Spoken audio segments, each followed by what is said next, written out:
Hi, my name is Sean Misa, and welcome to my channel, where I break down photography and videography. By the way, if you're new to this channel, be sure to subscribe so that way you can be updated when I upload new videos just like this. Tomorrow, I'm about to head out to Japan for about 10 days, and I want to go ahead and film this quick video just to kind of show you what I like to bring in my travel bag. Since I'll be doing a lot of walking, a lot of exploring around there, I don't want a heavy bag. I want something that's going to be fairly light on my back so that way I won't get too sweaty, I won't get tired easily, so I'm only bringing pretty much the essentials. And I'm going to show you what two lenses I decided to bring for my trip. One lens for my A7 III and one lens for my A6600. All right, so to start things off, I'm going to show you with what bag I have. This one is the Peak Design 45-liter bag.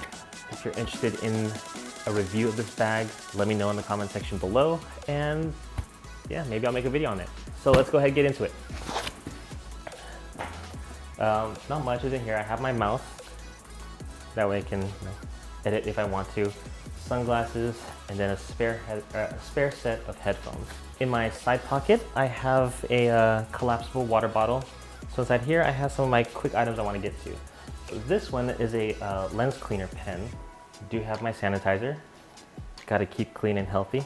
So in this one, I have my spare batteries for my cameras. Luckily, both the A6600 and the A7 III share the same batteries. And then the way I like to label my batteries is if I have my battery is good, I have it on the blue side, and if it's bad, I have it on the red side. So if I have it flipped this way, I can easily tell, okay, that's a dead battery, that's a good battery, and that's good battery. So I just labeled that one with some of my wife's nail polish. Then the next thing I have in here is my SD card case. And then the next thing I have in here is my external hard drive. And in here, I have a battery charger. The nice thing about this one is by Hyperjuice. I got this one backing them on, I think, Kickstarter or something like that. But this one is powerful enough to actually charge my MacBook Pro. And then I have my battery charger. I have a microfiber cloth. Then I do have some Clorox wipes, mints, because of course, and then gum. This is another thing, by the way, this is pretty awesome. This one is a Peak Design clip, the capture clip. The nice thing about this one is I can actually hang my camera right on here, so I have quick access to it. I don't have to open my bag or get it out of here. It's just pop on, pop off, and I'm good to go. So inside here, I do have my MacBook Pro. This is the main compartment. So these are the cubes that Peak Design uses for their bags, which is really helpful just because it makes sure everything is organized and clean. And then the nice thing is you can just remove this cube out of here, and then you have a giant empty bag essentially to put whatever you want. So I'll start off with this side. I do have my Manfrotto Element tripod. This is carbon fiber, which is nice because it's super light and it's small enough to actually fit inside the bag. I do have this next, which is the sling pod. Okay, next thing in here, I do have my Peak Design leash. This is a really good camera strap because you can actually have little anchors that are put onto the camera itself and just clip them on there, and you quickly have your camera strap and you can remove it off of there if you don't need it. And then this is useful if you want to go ahead and clean your lenses of dust. Gotta have one of these. And here I have my GoPro Hero 8. Usually I don't really bring this around too much. The reason why I'm bringing this is because I'm actually going to be going go-karting, doing the Mario Kart.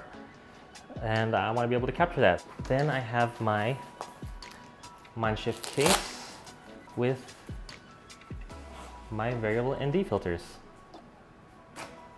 And then this one is the Alter filter holder.